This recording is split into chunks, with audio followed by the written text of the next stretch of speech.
জয় মা তারা বন্ধুগণ, আশা করছি সবাই ঈশ্বরের আশীর্বাদে ভালো আছেন।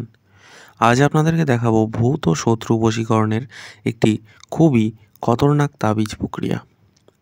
এই তাবিজ ধারণ করলে একটি বিশেষ দিনে যদি আপনারা এই তাবিজ ধারণ করতে পারেন, তাহলে আপনাদের ভূত শুদ্ধিকরণ বা ভূত বশীকরণ এবং শত্রু বশীকরণ হয়। শত্রু এমনভাবে বশ হবে যে সে কখনোই আপনার ক্ষতি করতে পারবে না কোনোভাবে। যদি আপনি কোনোভাবে শত্রুর দ্বারা অথবা ভূত প্রেতের দ্বারা বিভিন্ন যোনিপ্রাপ্ত যারা হয়ে থাকে তাদের মাধ্যমে কোনো না কোনো কারণে যদি ক্ষতিগ্রস্ত হয়ে থাকেন, এটি আপনাদেরকে বাঁচাবে। শুনে নিন বিস্তারিত। এবারে লাগবে আপনাদের হচ্ছে বেল গাছের কাঁটা। এইভাবে বেলের কয়েকটি ডাল ভেঙে আনবেন, তাহলে আপনারা এর থেকে কাঁটা পেয়ে যাবেন। মোট বেল গাছের থেকে 7টি কাঁটা সংগ্রহ করতে হবে। এই যে কাঁটাগুলি ভালো করে দেখে নিন, এরকম কাঁটা। এবং লাগবে আপনাদের কুলের কাঁটা। কুল গাছেরও কয়েকটি ডাল সংগ্রহ করে আনবেন এবং এইভাবে আগুন জ্বালিয়ে অগ্নির চারপাশ দিয়ে কাঁটাগুলিকে রেখে পরপর 7টি কাঁটা 14টি কাঁটা, অর্থাৎ 7টি বেলের কাঁটা এবং 7টি কুলের কাঁটা রেখে ভালো করে সুসজ্জিত করে নেবেন আগুনের চারপাশ দিয়ে এবং অগ্নিশুদ্ধি করে নেবেন।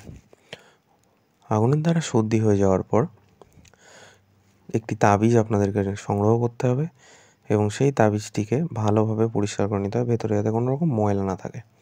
পারলে ভেতরে আপনারা কোনো কাঠি ঢুকিয়ে সুতোর সাহায্যে বা ন্যাকড়ার সাহায্যে পরিষ্কারও করে নিতে পারেন। এবার আপনাদেরকে ওর মধ্যে ঢোকাতে হবে এই 7টি কুলের কাঁটা এবং বেলের কাঁটা।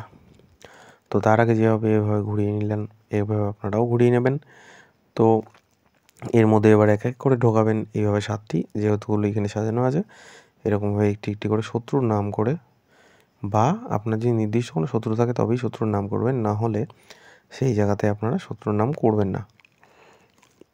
তো সেখানে একটি বিশেষ মন্ত্র আছে, সেই মন্ত্রটি আপনাদেরকে প্রয়োগ করতে হবে। সেই মন্ত্রটি হলো কং হাং হুং হাং ক্রিং হং হাং হিং।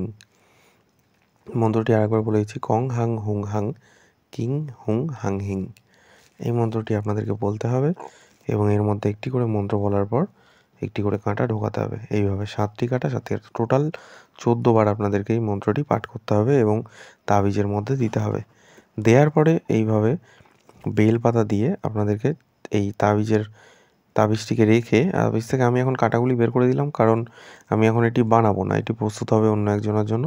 তো সেই কারণে আপনাদেরকে ওটি আমি অতটা ডিটেলসও দেখাচ্ছি না।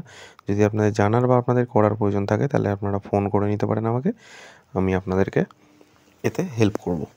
তো যাই হোক, এবার দেখুন ভালো করে যে বেলপাতা দিয়ে সুসজ্জিত করে 3টি একদম গোটা পূর্ণ বেলপাতা দিয়ে সুসজ্জিত করে এটিকে ভালো করে পূজা অর্চনা বা এটিকে একটু বেলপাতা দিয়ে কিছুক্ষণ ঢেকে রাখবেন, শিবকে উদ্দেশ্য করে নমঃ শিবায় নমঃ, নমঃ শিবায় নমঃ, নমঃ শিবায় নমঃ এই বলে। এবার আপনাদেরকে এটিকে লাল সুতো দিয়ে বেঁধে নিতে হবে এবং গলানো মোম দিয়ে মুখটি আটকে নিতে হবে। এই তাবিজ ধারণ করুন, আপনারা ভূত এবং শত্রু কোনো ক্ষতি করতে পারবে না।